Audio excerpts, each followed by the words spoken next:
So what about your idea is it $1 million idea? Is it a $400,000 idea? Is it, not necessarily the bone of it, but how you package it and how you can say it in a way to make someone pay attention that normally wouldn't. So all those things, it's a lot of like components in your recipe. Like, can you do that in a way that creates like this guac lifestyle for yourself or guac publishing level deal that you feel good in taking? Okay, y'all, I have a treat for you today. So I am so pleased to have my friend and client, Jamila Souffrant, on the pod today. Jamila is the amazing podcast host of a wonderful show called Journey to Launch, which is all about reaching financial independence in a sustainable, enjoyable way, which is like totally like for me personally is like one of the things I love. And so her book, I'm going to show it off for you on YouTube. Your Journey to Financial Freedom came out way back in 2023. I cannot like this. Jamila goes way back. Like I feel like we were working together in like, 21 or something. I was like 3 apartments ago. It was before I bought my house, all this stuff. And so I'm just so excited to have you here, and I'm so excited for all my listeners to learn from you. So welcome, Jamila. Thanks so much for having me, Megan. Okay, so I want to talk about this podcast. So you might recognize Jamila if you're like on YouTube watching this, and if you're listening, you're like, I don't know who this is, whatever. Check out Jamila. You might recognize her from the Today Show because I feel like I turn it on and she's on there like every time I turn on the Today Show because I don't watch it that often. But you've been on the Today Show multiple times. You're a media darling. But I want to go way back to where this book began because it was like 10 years ago and in a blog. So can you share how you got started, like where this all began? Yes. Okay. So it's so funny because I recorded an episode for my podcast, Journey to Launch, where I went back to my earlier blog and read that to kind of show what happened 8 years later. But yeah, I started Journey to Launch. It was first just a blog and it was called Mrs. Budget Fab. So it was a totally different name. And I, yeah, I I know. just can't picture you as that. But Mrs. it's also Budget like Fab. 2016, so let's be real. That was Yeah. a very 2016 vibe. Yeah, so and so at that point, I was listening to podcasts and blogs about financial independence or reading blogs around this concept of the FIRE movement, and I said to Mhm. myself, "Well, let me start a platform of my own, not so that I can one day get a book deal or one day quit my job, but I thought I'm being so inspired by these platforms and I feel like I'd be more accountable to my own journey to reach my goals if I started my own thing." So that's why I started the blog. A year later, started the podcast because I realized, it was easier for me to talk than write the blog every week. And so started the podcast in 2017. And, it was really a great timing for me starting the podcast. I think like I just a lot of luck. I like to say, it's a lot of luck, a lot of work. But at that point, because I was listening to so many podcasts on my commute from Brooklyn to New Jersey, and I knew what was kind of missing in the space. I knew what I wanted to hear more of. So I said, Mhm. why don't I just start my own thing? And did that and really started at a time where I think the message and a voice like mine was needed in the space. So it was really a great time for me to get started at that point. And FIRE, just in case for listeners that don't know, it's the Financial Independence Retire Early movement. When I was doing self-published books and working with hybrid published authors, I got into the FIRE community and they were a great client base for me, but they're really frugal. And that is not something that you espouse, which I love because I have a lot of problem with frugal financial people. I'm just not that. Like that's Yeah, just not my well, vibe at all.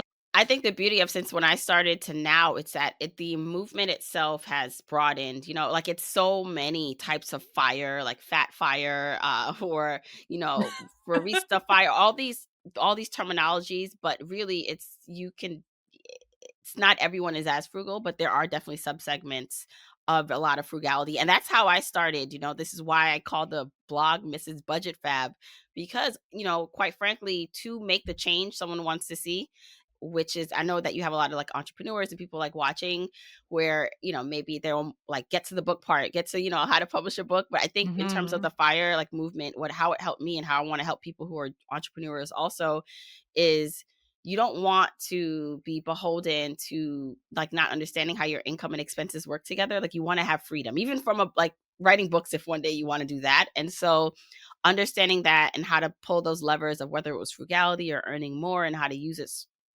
to quit my job was really what inspired me to like continue to talk about the podcast or to talk about these topics and then eventually Mhm. get me to where I am today with all the things. I love that. So with your podcast, because a lot of people listening to this need to grow their audience, and it can feel so Sisyphean and intimidating to go from 0. Like, you just look at people like yourself and you think, how does she end up number 1 in her category as an Apple podcast? How does she end up on the Today Show? I could never do that, right? How do I get to 100,000 followers from 0 is what I hear a lot. So, how did your audience grow? Was it, like, very slowly? Was it painfully? Was it like, "Oh, I did this one thing and I had a huge jump?" Like, how did that go? Slowly, and it's still pretty slow. I know people can look from the outward at my success, and charts and all this stuff and getting all the media attention, but when I started in 2017, the podcast, I didn't have like tons of followers. It wasn't that. I really honed in on sharing my story but being helpful for other people. And Mhm. I remember starting the like a small Facebook group, and really it was like a couple people listening to the podcast and a couple people in the Facebook group, and I just like catered to them and to myself about what I wanted to put out. And it was word of mouth mostly, and just continuing to be consistent. And so that over time helped grow. It was like a snowball effect. I think consistently Mhm. putting out content, I think the timing was great. Not that you can't be successful starting a podcast now, but I think starting it so far ago when things were kind of, you know, starting out for the fire movement in terms of getting a lot of publicity was helpful. But I still feel like you can start it any podcast on any topic today, because there are so many things I want to currently listen to that I cannot find. And it could be a discover, like trying to just discover it issue. But there's so many topics from a voice that I know is out there that I'm like, if they had a podcast for this, I'd be listening. I need someone to do it. So there is like a lane to open up, but it was a slow growth and it was really primarily focused on what I had. So it wasn't trying to skip ahead to do and to network with the people who were so far ahead and above me. It was like, who are the current newbies in the space? Where are the other podcasts that are just starting out, the people I can connect to? And that was what was really helpful, and consistency over time and eventually growing it. And even with media and like features myself going on other podcasts, like I started small and media was small. And I think what happened is it just media begetted more media. Getting on Mhm. one podcast helped my name get discovered when someone Googled just personal finance expert. And it just started to snowball from there. Yeah, and I think that that's really hones in on something that I like to say is like figure out what you're going to be known for. Right? That niche is really important when it comes to your book and when it comes to business, because if you're just a business coach, there are tons of business coaches out there, right? If you're just a mindset coach, there are tons of mindset coaches out there. But like for you, not only were you talking about financial independence, but you were doing it in this way that fire community was not. You were filling a hole. Yeah, and I think vulnerability and sharing my story helped a lot. I think honestly that still works today, and I don't do it as much. I share my journey still, but I definitely shared I think a bit more of it, and that uncertainty was appealing to people because they also were on the journey, they still are on the journey. And I do think like people love seeing like the real you in all parts of it. So I do think depends on your strategy of like how you want to establish yourself. Right. I know some Mhm. experts want to be experts and look like they have it all figured out. And perhaps that works in certain aspects. But even when I see the like new people coming into the space or people who do have success and it seems like fast, it's usually because they are you like them when they're on the screen. You are connected to their story, not just like the advice they're giving, but like who they are as a person. So I think if you lead with that and just show up as your true self, that will help tremendously when you finding your people who will then eventually buy from you or buy your book. Exactly. Yeah, I love that. Okay. So, in your book, you mention And I love this. So I reread your introduction because I was like, we worked on the proposal. I did not write this book with you. So I knew all the concepts very familiar, right, to me. But I was like, let me read the introduction. Let me read the first chapter yesterday to get myself refreshed. And in that, you mentioned that asking readers to pursue financial independence, by doing that, you are actually asking them to do something other people are going to tell them is impossible. It is going to tell them is out of reach. And a book deal often feels so much the same way, right? Because people don't understand publishing. It seems like this mystical thing. It's kind of like how you become a film director or how you become Taylor Swift, right? Like it just seems mythical. So like when did you first start when did you first start thinking about writing a book? I've always been a writer. I think as a child, I wrote a lot. I read a lot. I just unfortunately don't do it as much now. That same old, tale of being busy, but that was always in me. And I knew once the podcast, it was doing well, and I knew that I wanted to have another like medium, another form or vertical of how I would get my information out there. And I knew the book was the next step. I had been approached previously by like smaller independent publishers. Sometimes they already had the concept, like they wanted a fire book, they were just looking for an author, or Mhm. um, just opportunities that came about writing a book. And at those moments, I was like, God, it doesn't feel right yet. And then I got another email about writing a book, and I said, like I think it might be time to really explore what this could look like. And that if I can give, like, I am one of those people when I get an idea and I really want to pursue it, I immerse myself in that world and try to figure out all the possibilities. And I'm excited about it. I know like that can feel overwhelming, but when I realized that maybe a book is something I want to do, I dug my heels in and tried to figure out, okay, what are the different options of like publishing a book or writing a book? Do I do it myself, or do I, try to get a big book deal? And really spent some time in that world. And we could talk about it because it's funny. I did one of these. It wasn't a reading or anything. It was I forgot the name of this. It was a while ago, and the person I had said, I have a goal of writing a book, but I don't want to write the proposal. Like I want to write the book, but I don't want to write the proposal. And they Mhm. were like, "Why don't you just have someone else write it?" And I was like, "No, like I have to do everything myself. What do you mean someone else write it or work with someone else? Like this, I have to get it from the ground, from the mud by myself, every single thing." And that person just saying that opened up a possibility that I didn't even want to look into, which helped me then Mhm. research what does it look like to have and work with someone on a book proposal, which led me down all these pathways that eventually led me to you. But I really just I kept getting the nudges that people wanted a book from me, like whether it was publishers Mhm. or readers or listeners. And then I said, let me go figure out the best path and what I want to do, the route I want to take, and then how I can get that done.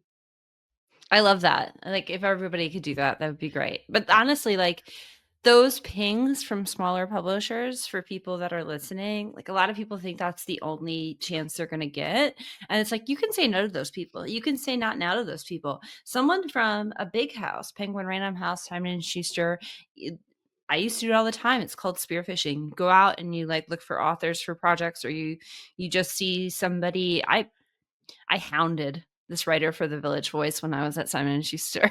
Like, I just hounded him for, like, 3 years. He ended up getting a book deal later with someone else, but I was just like we became friends, all of that. Um, and that's something they do, and you can always say no or not now to those. Well, the interesting thing, and maybe we'll get into like the how I got my book deal and went Mhm. to auction. But my one of my last emails that I did get that made me, I think we were maybe working on the proposal already, or maybe not. I think we didn't start yet, but I got an email from a publisher about, hey, do you want to write a book? Someone who works in our publishing house listens to your podcast. And I was like, well, not yet. Well, I'm working on something. And I think that's when I Mhm. started to work on the proposal, or figured out, what, I want to do this. Come to find out, that same publisher that reached out, like, they ended up, going through the publishing process in terms of bidding on my book and came out the winner. So not only did they initially want my book first, but I told them, I actually wanna go through the steps. They bid. I Yes. had like 10, 11 people or publishers bidding on the book. They came in at the highest, and they were the one I felt like really wanted the book because they reached out beforehand. And so I always think of that. Like if I would have just went with them, I definitely wouldn't have gotten anywhere close, I think, to what I would have got without an agent. But the fact that I was Mhm. able to say, hey, I'm working on this, I'll add you on the list of, publishers we reach out to when we're ready was definitely helpful and changed everything versus just saying yes when they first came to me. And isn't that such a different approach and such a different vibe and such a different energy when, like, they come to you and you think, "Oh, this is," you're coming from scarcity and you're thinking, "Oh, this is the only chance I'm gonna get. I better take what they offer," versus, "Hold, I'm doing my own research. I might come back thanks to your interest." Yeah, And then they're still interested, right? yeah, like that totally is it came from more of a place for me from a power position and knowing that if they want it, there are other people that also want it. So don't it's okay. Like you go back to them and they knew it. It was business. So they worked with me anyway and yeah, it just worked out really well. Yeah, and anyone who's gonna get mad that you walked away from the initial, like, offer isn't someone you wanna work with Right. anyway, frankly. Okay, so I remember, and sometimes my memory's faulty, so if you remember it differently, tell me. But I remember I approached you when we were in a business coaching group together, and I was like, "Wanna write a book? Wanna write a book?" And I just kept bugging you in your DMs. Yeah. Like, I remember being on calls and, like, sending you those, like, private DM messages that you can do in Zoom Yeah. and all of that. What was your, like, initial reaction to that? Because I'm always just curious. So this is where I talk about this in the book.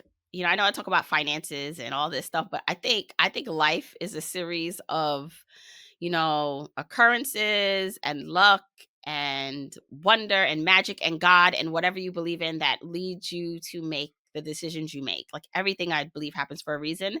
And so probably by the time we spoke, that nudge of that person telling me, why don't you have someone else write it? Where maybe a year ago, you reaching out to me before that would have been like, no, like I'm going to do this myself. Like I got to do it myself. That opened up a world where, wait, this is a thing. People do help you write proposals. Why do it yourself if there's someone who knows how to do it better and there's a pathway to getting the deal you want? And so I think probably by the time we started talking, I was open to the idea of it. And I also realized, I did my research. I understood the type of book deal I wanted. Again, people are going to tell you, just like with the fire and like retiring early, like it for most people it's going to seem ridiculous because they can't envision themselves doing it, right? But I knew I wanted Mhm. a significant book deal. I wanted like a great like book deal, multiple six figures. And you got one. You And I got did. one. You got one. And so again, I know that for some people, if like I were to tell someone who's already written a book or who's in the world what I wanted to do, they'd have been like, girl, that's like impossible. But I said, you know what?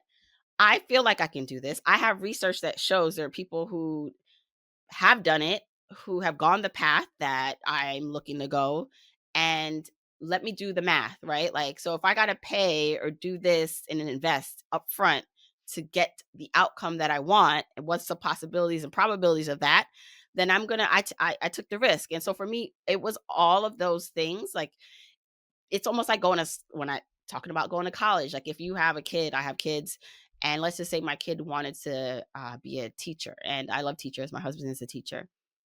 I would not say that they should go to a private university and rack up six figures of multiple debt to do that. I would try to say, okay, you want to be a teacher, I'm thinking about how much you're going to make. Let's look at some affordable options for you, right?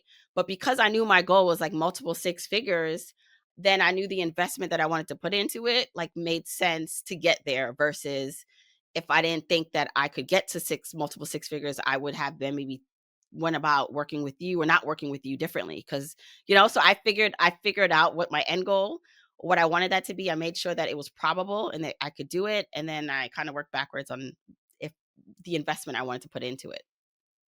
And that's really good too, because it makes sense also that, sometimes we get pushback on our pricing because our pricing is a little high for compared to the other people in our space. And but we also get better results than everybody else. So it's like, well, what are you trying to go for? Because a lot of people are just going for a deal, and then a deal could be 15,000, it could be 30,000, it could be 100,000, versus my floor being like I don't really think of 100,000 as 100,000. I really think six figures starts at like 150, 175 Mhm. now these Yeah. days. So like I'm just like, no, we're always going for that level and above. And so like our fees reflect that because we know you're taking a risk working on a proposal with us with the intention that we're going to get you a deal and you're not going to be out that money. But at the same point, like when you work with us on the whole thing, so like manuscript and proposal, like you're going to end up spending less than your advance. And that's kind of the point. So like I completely love that you approach that with that in mind. And a lot of our entrepreneurs do. They're like, it's like investing in, this is simplistic, but investing in like a Facebook ad campaign, right? You want to get a return on ad spend, you want to get a return on proposal spend. Right. And it's going to be different for everyone.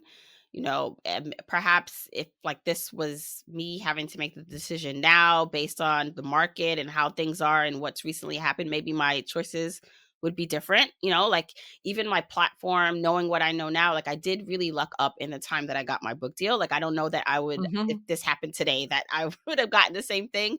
But yeah, I think it's all going to be just an individual journey, just like your financial journey, on what is the current, like what's working for you, what do you need to work on, what's your probability of getting to that place you want to go, and realizing that it might not happen. And so I was okay. And I don't know if this is something you want to keep in or cut out, but I feel like um perhaps maybe your pricing structure may have or may not have changed, like since we worked together, I don't know.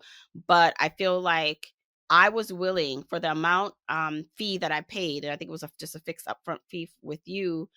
If Yep. nothing happened, like let's just say we did all this work and I did not get a deal, I was okay with like having that money leave me and not seeing a return.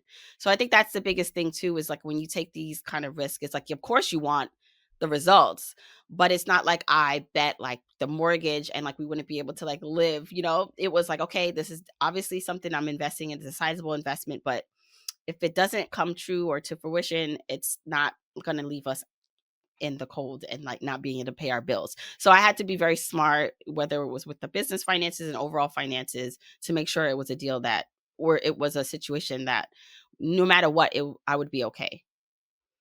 And I think that's really important too, right? Because again, looking at the energy of it, you want to make sure that you have like, spiritual teachers call it like detaching from the outcome. You want to like let the universe do what it does. And it's so interesting in that the clients we've had who haven't gotten a deal, they have all the feelings, obviously.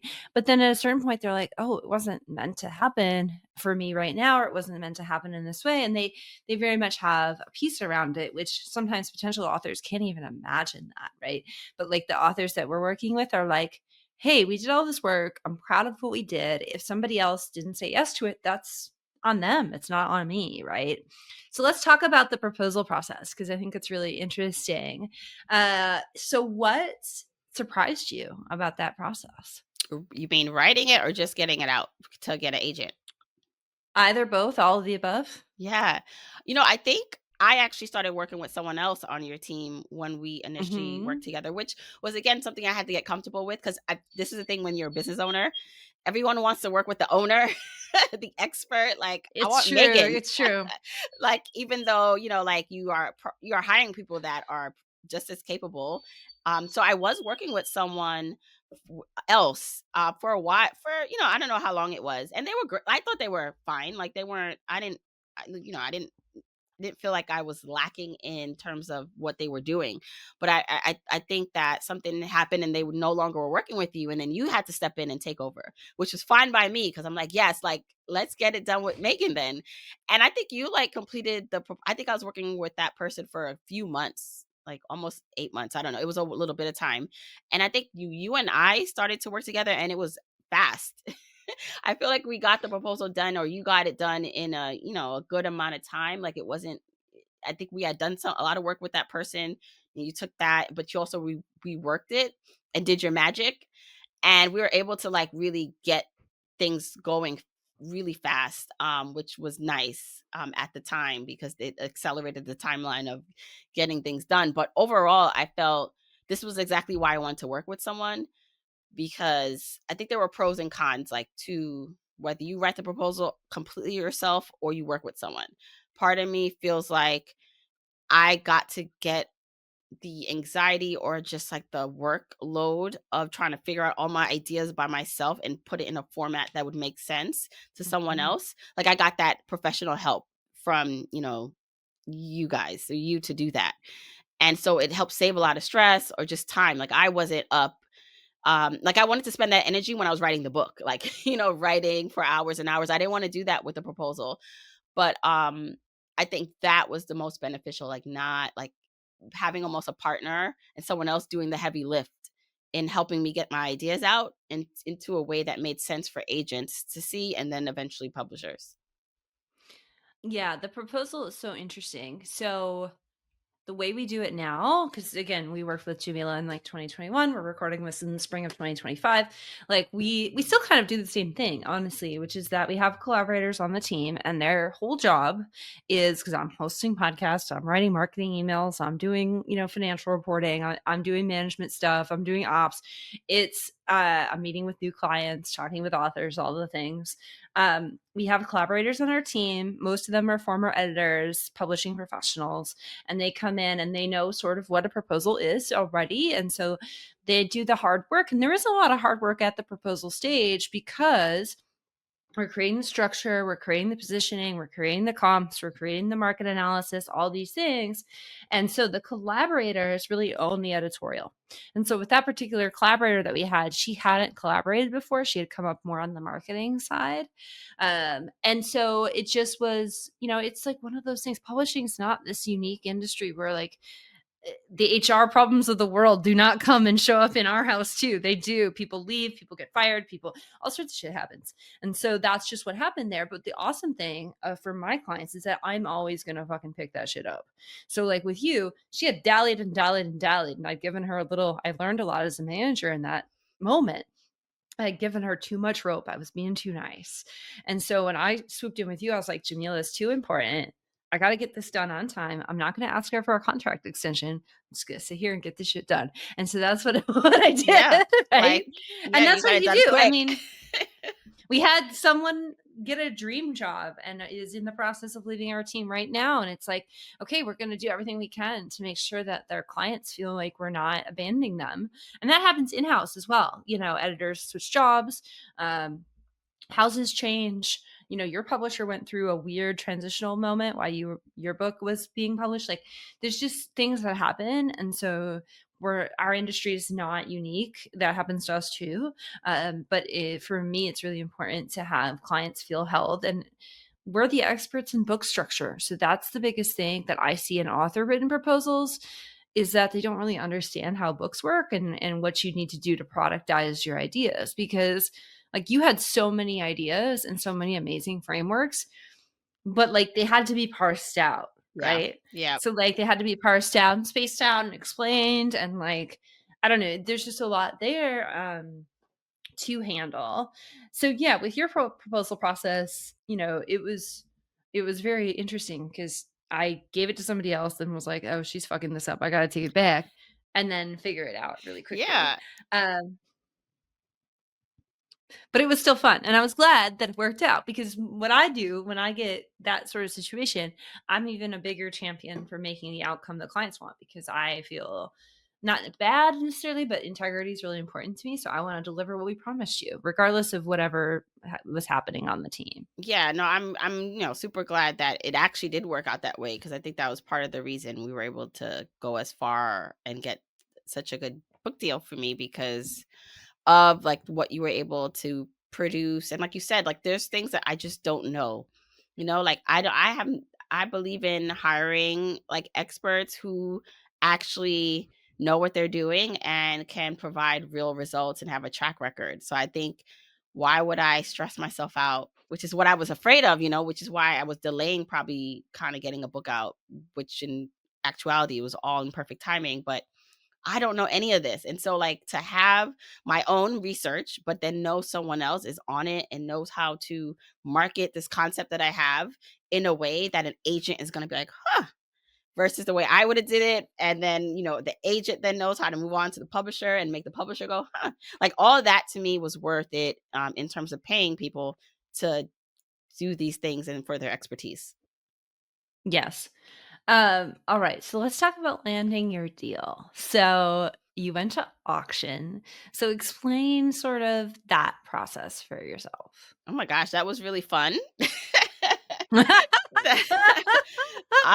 Yeah, so again, I immersed myself in learning about the different ways that books get published and really decided I wanted to go get a book deal, which is why I worked with you and then got agents.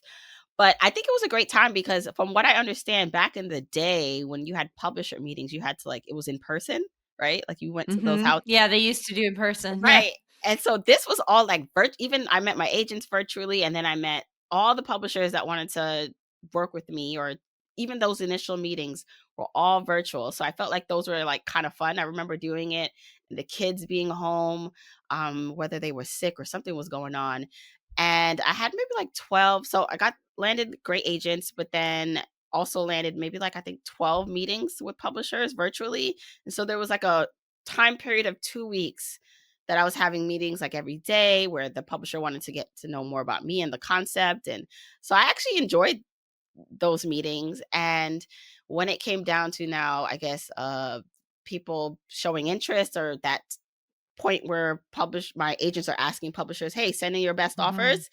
That was exciting. I remember that evening and kind of waiting to hear back for what was coming in and like what the possibilities were. And then things going from first, was it the initial round to the next round to the final round? Like Yeah. that was fun. Yes. And so like I think it worked out really well, and I think I forgot not because what's it called? They have these catchphrases or terms for the type of or the amount of money you get for a book deal. I think when it's like a good deal, very good, Yes. right? Yep, Significant. yep. And my Hold goal on, is, I'm gonna yeah, find it. find them because I at one point I knew these by heart, but it's been a little bit of time. But I think if anyone should know this, if you're looking to publish a book traditionally, these are terms you should know. Did you Yeah, find it? okay, Yeah. so these are the types of deals as defined by Publishers Marketplace. So up to 49,000, which is we don't get out of bed for that, but that's considered a nice deal. 50 to 90K is a very nice deal. Again, once in a while we'll hit this. We actually got a couple deals in that range at the beginning of last year because publishing was in a like, oh shit, inflation's happening moment. Um, so then a good deal, which is my floor, is 100 to 250,000. And then where you got was a significant book deal, which is 251,000 to 499,000. And then a major deal, or what I call Obama money, is 500K or more. Actually, I call Obama money a million or more, which I've only gotten once in my life.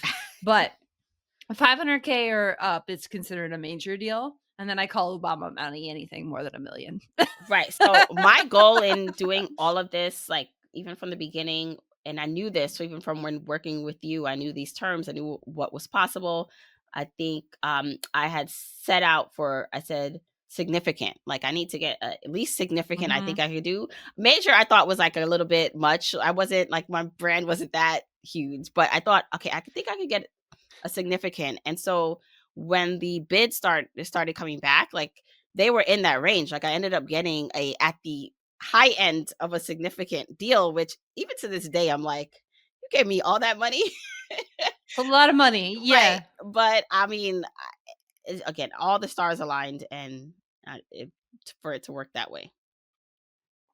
Yes, and the success of you and a few other clients led us to add a little kickback clause when we get over 250K. It didn't apply to you, but it definitely applied to people in the future. Because after I got that Obama money deal for someone, I was like, I should get rewarded when my clients make a lot of money.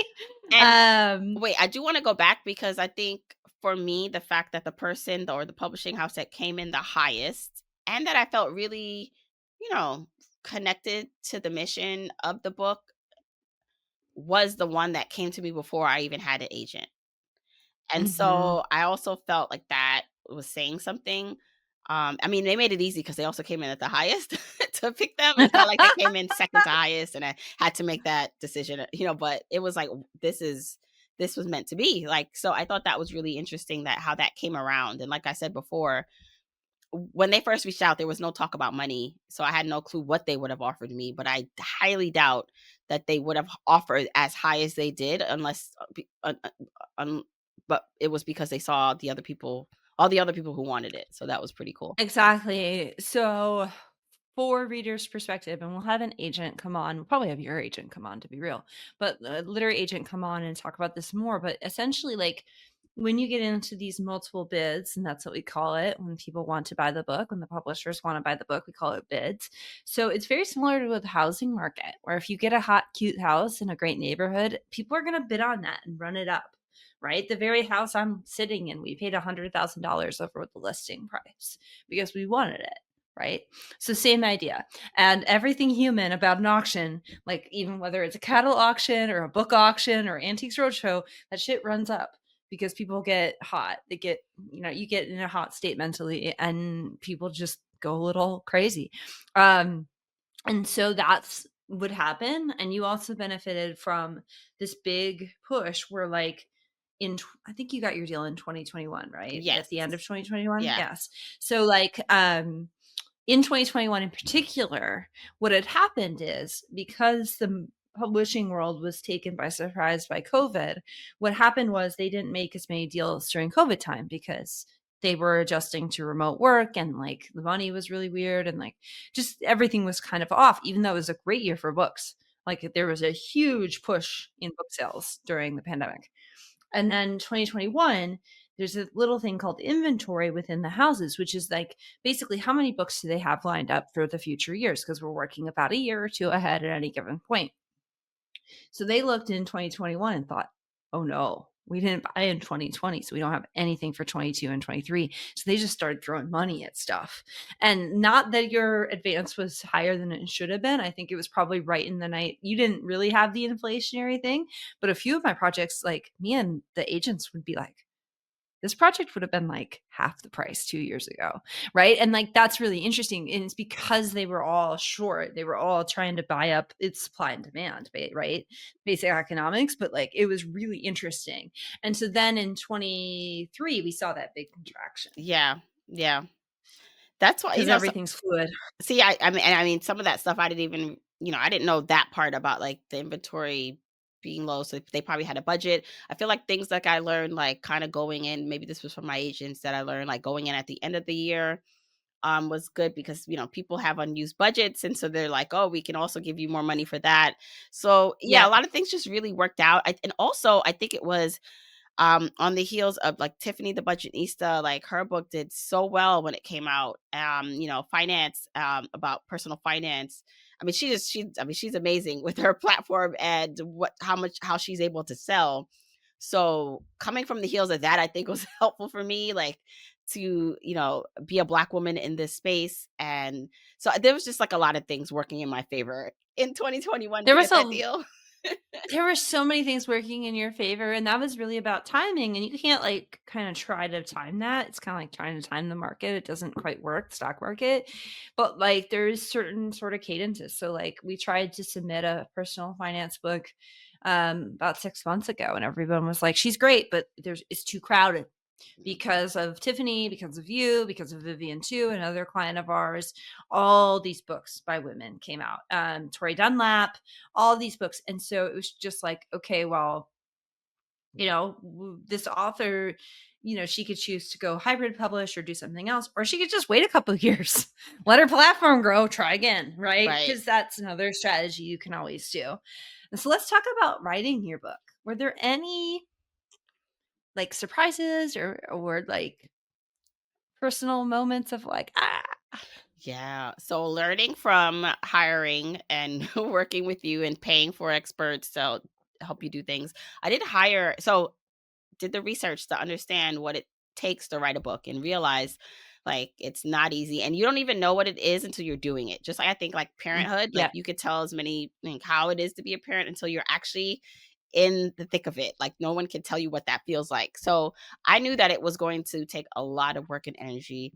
I knew from my research that as much as you like the publishing house and they like you, that they like some are you can luck out and get someone who's really hands on or not. And so I kind of new because my published okay, so my the head of my imprint was also my lead editor. And I was like, I don't feel like there's any way that he's gonna be able to be as hands-on as I need him to be because he's like the leader of the whole imprint. How is he gonna Mhm. edit the way that I need him to edit? And this is my first book, and like I just needed a lot of hand-holding. So I feel like knowing that I did hire a separate like editor outside, like with my own money to help me. Like she was like a coach and editor with the process, which was so helpful. And because I think I'd have been lost in the sauce without like any help and just doing it on my own, especially just my publisher, as much as like they were great, they were not as hands-on during the Right. writing process. I felt like they were just like, go ahead and write it and just give me what you have. And I'm like, what am I gonna I don't know. And so it was helpful to have someone else like, coaching me through like, hey, here's like sit down, get your ideas out. Here's how to maybe look at this differently. So that was super helpful. But the writing process, I committed to it. I had the help with the coach, and she also edited it also, which was helpful for me. And so it was hard, but it was bearable. Like we got through it. Yes. Yes. And that's something that's really important too, because like it's not just the proposal. Like some of our clients will go and write it on their own after we're done. Famously, one person showed up after her due date and was like, I haven't written anything. Can you help me now?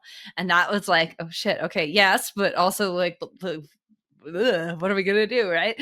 And so yeah, and I'm glad we had a very like honest conversation when you got your deal about how you wanted to have another black woman to help you write it. And obviously I am not a black woman. And so that was like something where I was like, yes, please go. Like I get that. That makes total sense to me. And we always just want what's best for our clients because sometimes like we're the perfect people for your proposal and we're not the perfect people for your manuscript. And that's totally fine. And sometimes we take over for other writers on manuscript or their agent sells it on a page or an idea or an Instagram. Like Yeah. you can sell books on very little. Yeah. No, I think knowing what I know now, if I were to write another book and actually, this I don't know when this episode is going to air, but the paperback is going to come out. They say January 2026. So I'm like quickly going through it and like kind of updating any errors that are Mhm. there. But like other projects, like it's totally to me worth it to invest in that additional help if you feel like you can't do it alone. Like there are some people who I know they're like, I'm just gonna do it myself, which is fine. I like help. I like I like guidance, because otherwise I'll just be all over the place.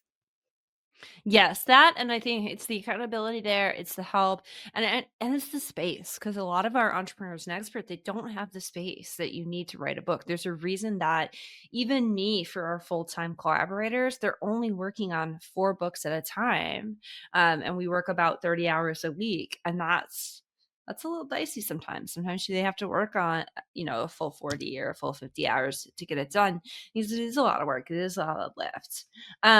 Okay, so I'm going to talk about post publication. So every time I open Instagram, I see you sharing a picture of your book in an airport.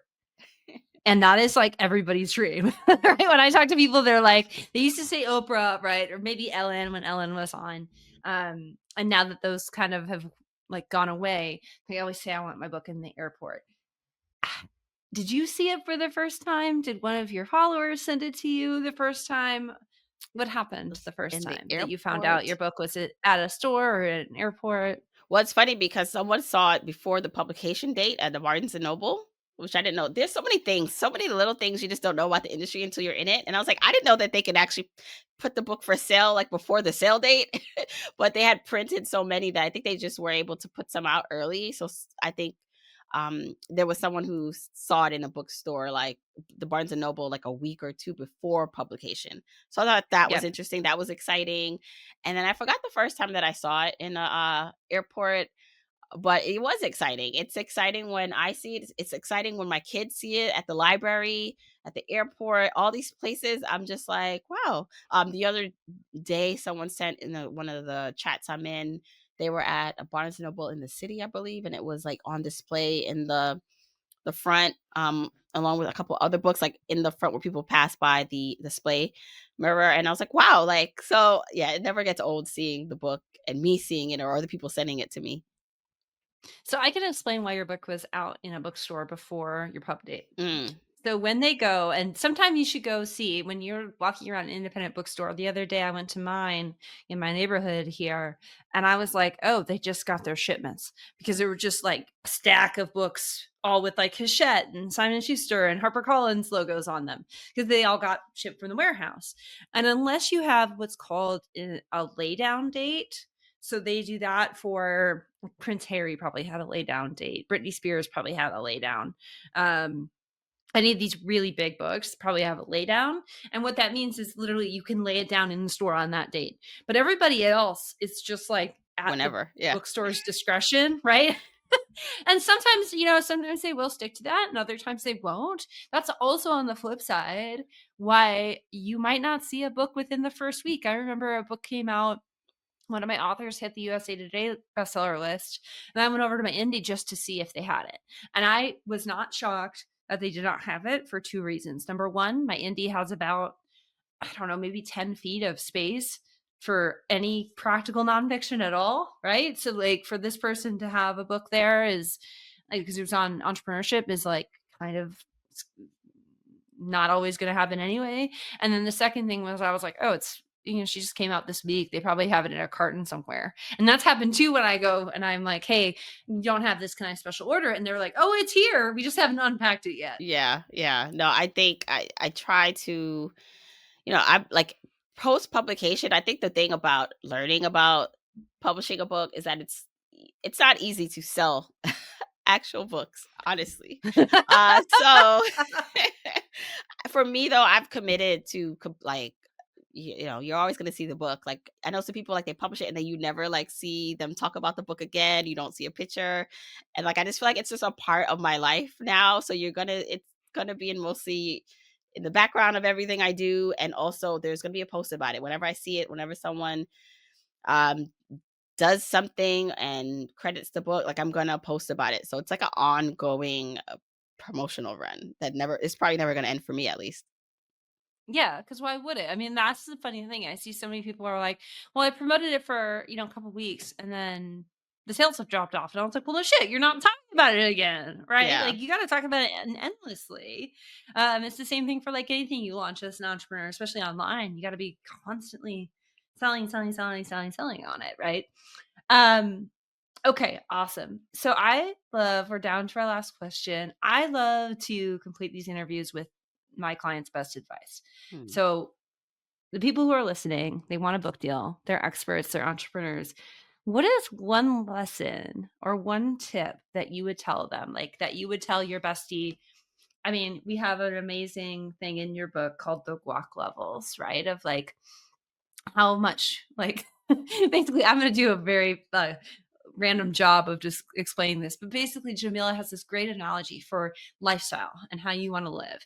And like guac level 1 is fairly frugal, it's very basic, and guac level 5 is like you have a private chef making you guacamole every day. And I'm at guac level 4, which means I'll order it whenever I see it and I'm not worried how much price it is. Just totally my vibe. But anyway, so I'm thinking about that and like uh I'm wondering like how do you feel? Actually, I have two questions.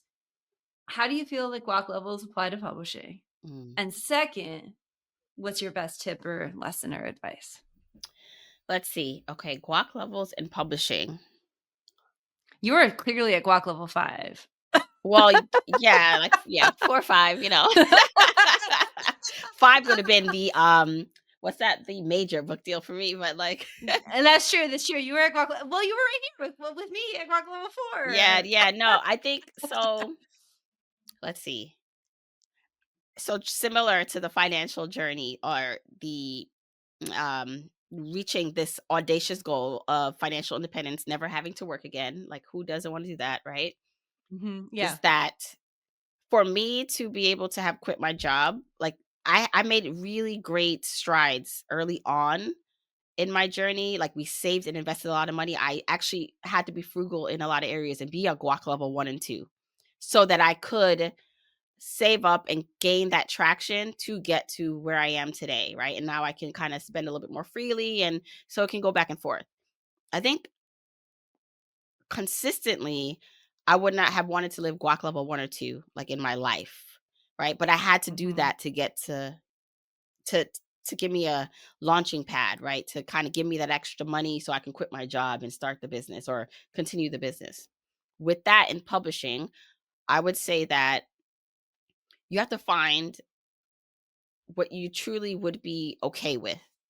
And so while my goal was to get a significant book deal, I wanted like multiple six figures, hopefully the higher the better. Like Right. I said I was okay with getting, like a single or like maybe the lower end of a significant book deal. And I think the one before that was a good deal. Like what's the one before significant?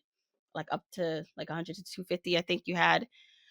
If I would have got a deal Yeah. like that, it's not like I would have been disappointed in my life or myself, right? Like, but I strive and I aim big.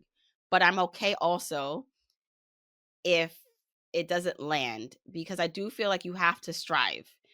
You don't have to strive, but if it's in your heart and mind, and there's this idea for me that I wanted to get out that I know people would be like would help them, like I was willing to put in the work and to be paid well for it.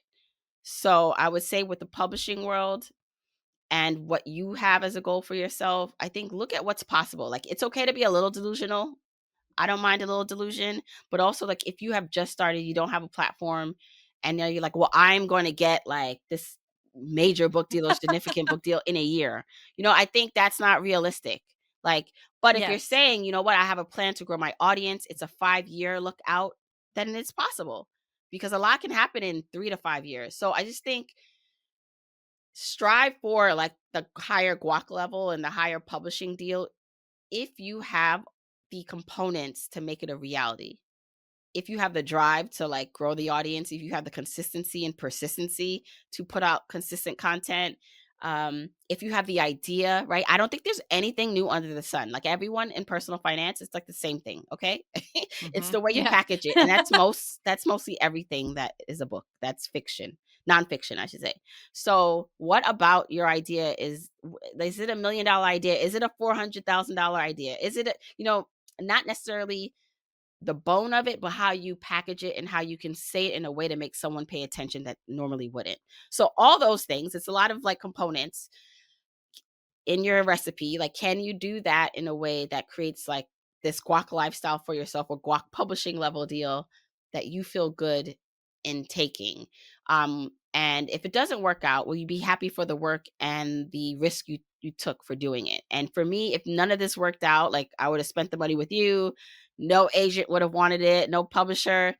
I still feel like I would have been happy. I would have been proud of myself because I know that I did the work and I had the ideas, and it's just because it's time or it's not ready yet. So that was like a lot of stuff, but I would say, be real about your timeline, be a little delusional because you got to have that reach for the stars, but do have to put in the work to get to some of this stuff that you're looking to do. So just be prepared to do that work.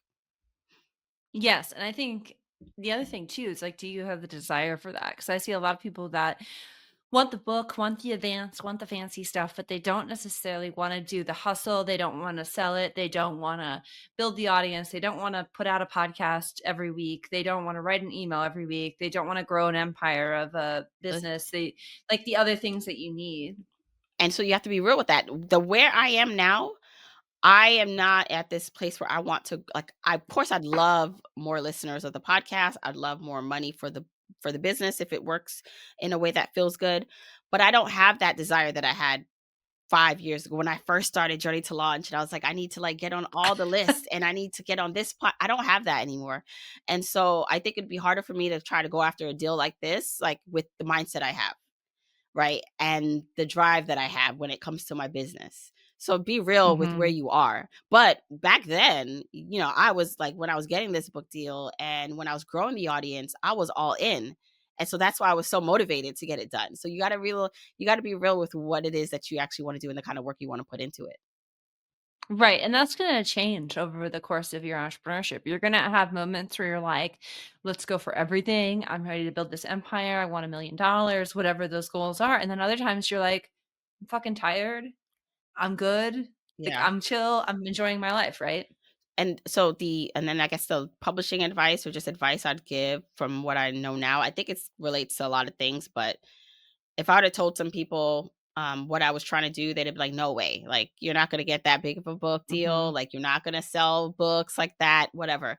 And I just think you need to go in the rooms and with the people where this stuff happens, where it's like what you wanna do is like the bare minimum. You're like they're like, "What?" Like, we're getting $1,000,000 book deals. And I don't that can look like many things. For me, that looked like finding the podcasts and blogs and like learning from other people who got book deals and reaching out. Like it was a lot of legwork, but it made my little delusions like a reality when I saw other people were able to do it. So I would say, do your research, get to know the people who are actually doing the things you want to do. And for the people who have not done those things, they're not going to understand your goals and your dreams. So you have to really go with people where it's proven that it's worked for them and see how you can reverse engineer it to work for yourself.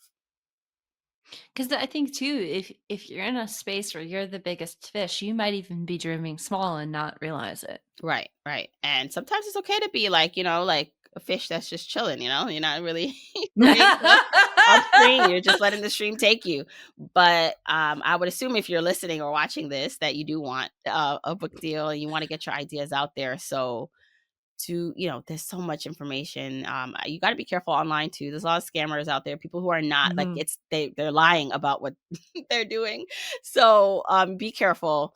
But I think it's possible. Like I'm just like, who would have thought? Like I I thought it. That's why I went after it. But like I it's thought it too. I was possible, like, right? yeah, yeah, I thought it too. I mean, part of our job is talent hunting, right? Yeah. Looking at people and being like, "No, I think this is gonna go," and trusting myself to be like, "Hey, Jamila, like, I believe this is gonna go. You gotta trust me and pay me some money, and then trust me some more." Right. Exactly. But we made it happen, Yeah. and so the book is out there. This is going to first air in July, I believe. Actually, let me check because we just switched it around to get it out sooner. Yes, it was going to go live in June of 2025. So if you're listening to this in 2025, your Journey to Financial Freedom in hardcover is available anywhere books are sold, but bookshop.org is the amazing place to support your local independent bookstore. And then, of course, her paperback will be out in 2026, which actually is another sign of publishing success because when hardcovers don't do very well, they don't even give you a paperback. Well, So, congratulations on that. thanks. The other thing I mean, this might be like an offline conversation, but whatever. I feel like it was a lot of pressure, like to get that much money. Like I actually care. So I think the thing about it is, I know there's some people who are like, I'll just get like a lot of money, and I don't like care if the book sells, right? But I actually care. Like I want the book to sell well and that people buy it and actually read it. And so I know in my contract it was like hardcover first year and then option for the paperback the next year. And so I was just like, well, I know it's not like selling gangbusters. It's not like selling tens of thousands a week. It's consistently Mhm. selling, which is fine. But I was just like, well, is the paperback still going to come out? And then they came and said, oh, they do want to put the paperback out. And I was like, I was asking my agents, like, is this a good sign? Because I feel like it hasn't sold. I don't know that they've sold out how many copies they printed in the first run. So now that they want to print the paperback, what does that mean? And they're like, no, it's a good sign because if they didn't think that they could sell the paperback or the Mhm. hardcover wasn't selling, they wouldn't exercise that option for the paperback. So I'm just like, okay, so I guess that's a good sign. They wouldn't throw good money after bad. So hardcover to paperback, it used to be very normal to be like hardcover in 2024, paperback in 2025. That's the standard. And then probably like I would say 5 to 10 years ago, it started to shift. So you'll see books that exist in hardcover for a very long time. Our colleague, Rachel Rogers, her book stayed, We Should All Be Millionaires, stayed in hardcover for a very long time because they were trying to maximize those sales. So if they were seeing like tons and tons and tons of hardcover and her audience was not at all resistant to that pricing, they're going to keep it at the higher Mhm. price, right? For as long as they can. Spare, Prince Harry, another great example, stayed in hardcover forever. Right. Atomic Habits. I don't think there's a paperback still of Atomic Mm, Habits. mm. They're still putting that out, right? But then when that starts to slow down and they start to see it, they're going to go, they think of the paperback market as a secondary market because it does it is different. The pricing is different. So, and a $10 price difference doesn't seem like a lot, but in a book it's a lot because for whatever reason people are price sensitive around books. Right. So fine. So paperback market gets it to a different market. It gets it to a different ask of the bookstores that are shelving it. Paperback, when I came into the industry, it was just changing off of, like, they used to sell paperback rights the way they sell audio rights or foreign rights. It's kind of crazy. It's that big of a market difference still. Not as big as it used to be, but it's still a big difference. And Right. so they're going to try to max that out too. So that's the whole idea. And if they didn't sell out of your whole hardcover, there could be reasons for that. They could sell it to those like low cost bookstores that you see. They could put it out on remainders, make it like a bargain book. They might just need the warehouse space. There's all sorts of Yeah. reasons for that have nothing to do with you. Yeah, yeah. It's so interesting, like the whole process of, getting the advance, and then, you're like, well, you paid me all this money, like, so we need to like make this as successful as possible, and learning that it's just like, listen, even if you don't earn out your advance, the book in their eyes could still be seen as successful. And I'm like, how? Don't they want their money back? But it's like not necessarily, because there's all these like calculations, and like it's like a whole weighted model on how many books and how many advances, like, like they may not have ever modeled for your book to earn out its advance. Like they just needed it to earn out this much. And I'm just like, this blows my mind. Like this industry is They do all sorts of stuff. And like the other thing too is that level of advance because I had two clients, you and another client that were super similar in your background and your approach. And like that advance did something to her that was not healthy or good. It put too much pressure, I think, on her. It kind of fucked with her mind, if that hmm. makes any sense. And I've seen that with higher advances You mean they were where too, like, she was, like, fixated, or the person is just they can't, what do you mean? Like, it was interesting. So it was very subtle, but I think so there's this idea in I was introduced to it in coaching, so I'm not hmm, sure of all the underlying science around it. But the idea is that your brain filters things based on what it believes. mm, So like if I said, Jamila, you're ugly and you don't believe you're ugly, you're not going to receive that. Your brain's going to be like, fuck that. It's not true. Whatever. Ignore that bitch, right? Uh, versus like if I say, hey, Jamila, you're smart and pretty. You're going to be like, I am smart and pretty. Thank you. Yeah. mhm, So like that, because that's just the truth. But like you get that, right? So like, okay. And that can happen with money too. So like mm, the idea that like you got paid all this money, you didn't think that, cognitively you said, yes, I want this money, but like your spirit was not there for it. And it was like, it couldn't receive it. And so then it just does stuff where you're not showing up and you're mm, doing like high level self-sabotage in a lot of ways. And so we see that too. Like I joke that I'm like an author therapist, but it's true because it is this journey of ego and relationships and how people see you and how you see yourself and how your parents raised you. If you were raised in a, be humble environment, this is going to challenge that. right, right, or you the fear of failure, of feeling like, "Oh, I didn't," like someone who usually follows through and feels like, I'm gonna do what I say, and because I felt that. I did feel that with the money. Like it felt like a lot of pressure, but I do feel like that is one of my superpowers, is whatever that negative voice is knowing that I am proud of the work and I know that it's helpful. So for me, sometimes it's just a matter of it just, it's selling, but even if it hasn't sold as much as I'd like it to, I feel like it just takes one person. It just takes that one like thing, and I can't control that. All I can do is do Yep. my best to show up and tell the world, continue to tell the world about it, and then, people hopefully pick it up and read it, and then it catches like that. Just like the pod honestly, that I kind of feel like that about how I started the podcast, where, I'm doing my best to put out the work, and I hope the people who need it find it, and Yep. Yep. I can't do anything else. I'm doing what I feel as much as I can in terms of it. Yeah, and if you show up and do your best, that's good enough, Yeah. right? Like I think it's like, it's their responsibility at the publisher to make that money work for them. If you show up and you hold your end of the bargain, you're promoting it, you wrote it, you delivered it, you supported it, then you've done what you can do. And I think that some people put a lot of pressure on that, or they get some people when they have that external pressure thrive, Yeah. like yourself, and then some people, if the pressure's too much, they kind of have a hard time. Mm, And that's like we see that once in a while. And it happens more often with higher advances. It can happen at any level of deal. But like it does tend to happen more with higher mm. advances. It's interesting. Look at us. Look at us doing like a little session at the end. Hopefully that be helpful too for I think people. it's helpful because Yeah. it's like you don't understand like it's I feel like it's almost like marriage in that way, where I don't know about you, but when I got married, I was like, I wanted it so much.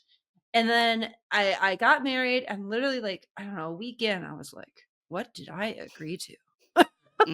You know what I mean? Yeah. I was like, I am legally and financially responsible for Well, someone I feel else like and that with he's responsible for me. no, I feel like that with kids, not like marriage. Like that Well, pressure, there you go. right? Like, Yeah. yeah, it's a lot. It's like, whoa, I asked for this. I did this and I'm going to show up and be the best I can be, but it's a lot when you think about what it takes and all that is necessary when you Yeah, buying a yeah, house too, like yeah, that mortgage that's like yay thick, like that, all of that, right? It's very much that, and I think people feel that they get excited, but they feel that when they sign their contract, when they, start writing the book, when they start promoting the book, all those things are like it can be real trigger points for people. yeah. Now I can definitely see that. Well, okay.